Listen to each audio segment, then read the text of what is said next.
I think there is a time in people's lives when there is a place for goals, but the important thing is the nature of the goal, and if it arises out of inspiration, as you call it, or a vision that comes to you of something that wants to be created through you. It could be a book. When the Power of Now came to me, I felt this urge suddenly of writing. I bought a yellow notepad and began writing the first line, and at that moment I knew it's a book, and I knew what it was about, and it was very different from the kind of casual writing I had done before over the years, sometimes after sitting with people in having a session, counseling sessions, doing meditation with small groups. I would sometimes say things and then later I would write them down because this was new to me too, but I said things that I didn't know before, they came out. So that was a more casual writing, and then suddenly an energy stream came of a very different, more empowered kind of writing. And from the very first moment I knew it's a book. So in that sense, one could say I suddenly had the vision of writing a book, one could say. As one could say, I had a goal of producing a book. But it wasn't something that came as with a promise of delivering some kind of personal fulfillment to me in any way, that I can become famous through that, or I can make money through that, or I can become powerful through that, people are going to listen to me.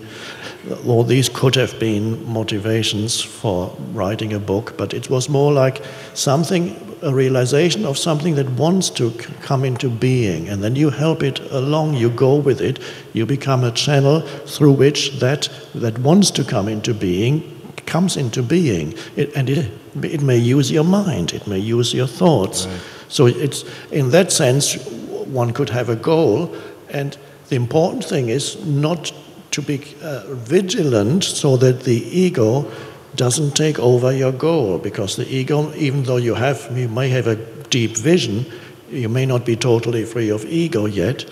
So at some point the ego can take over, and a good sign that the ego has taken over is you become stressed while you're doing it.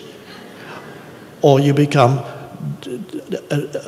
as the Bhagavad Gita beautifully teaches, you become attached to the fruit of your action. You're attached to the outcome. You need the outcome to be in a certain way. And that's the unconscious state, and that's where goal making really makes you unconscious.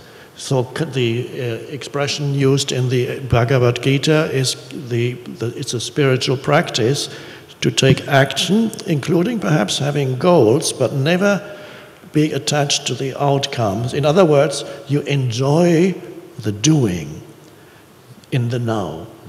The now remains more important than where you want to get to. If that shifts, if where you want to get to is more important than the now, that's the delusion that arises, and you lose yourself in your doing. That's the dreadful thing.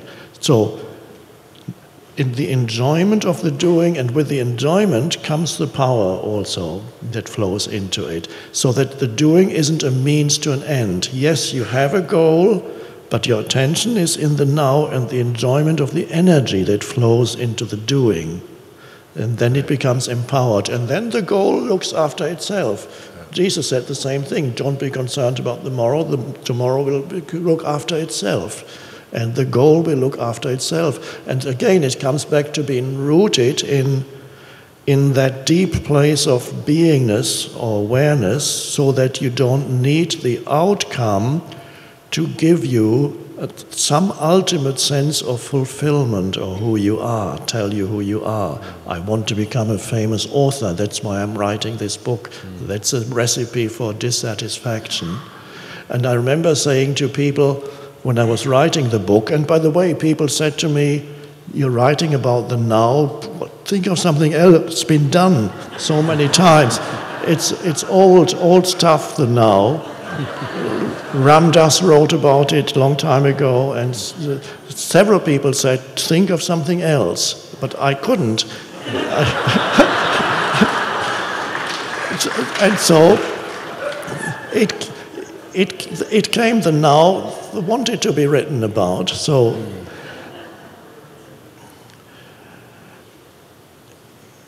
and I remember saying to people, I don't really mind how many people buy the book, and if nobody wants it, I'm fine with it. I don't know why I said what I said. I said if nobody wants it, then I will make a living selling tomatoes. And I really meant it. I wanted to sell. I would sell tomatoes and be just simple living, but the book wanted to be written.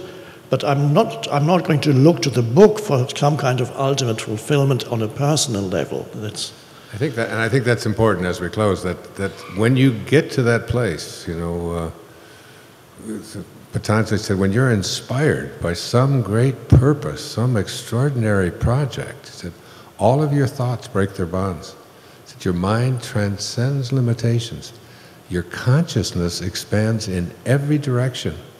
And you find yourself in a new and a great and a wonderful world.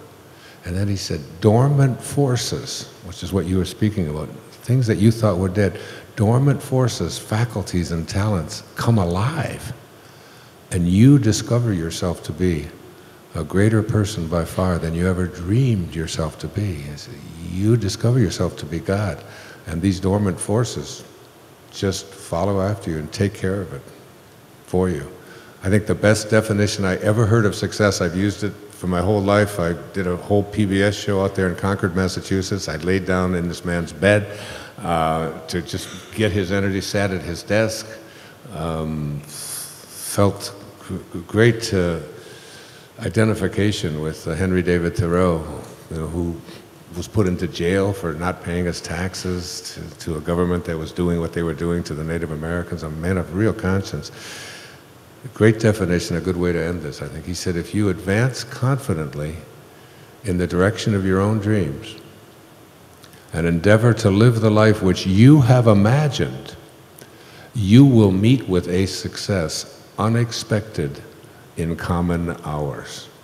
It will chase you. That's how it works for me. When you're writing, is it the same when you're writing? You write like I do, you write by hand, don't you? I write by hand on a yellow notepad. I use white. Oh. But I'm only number 3, so...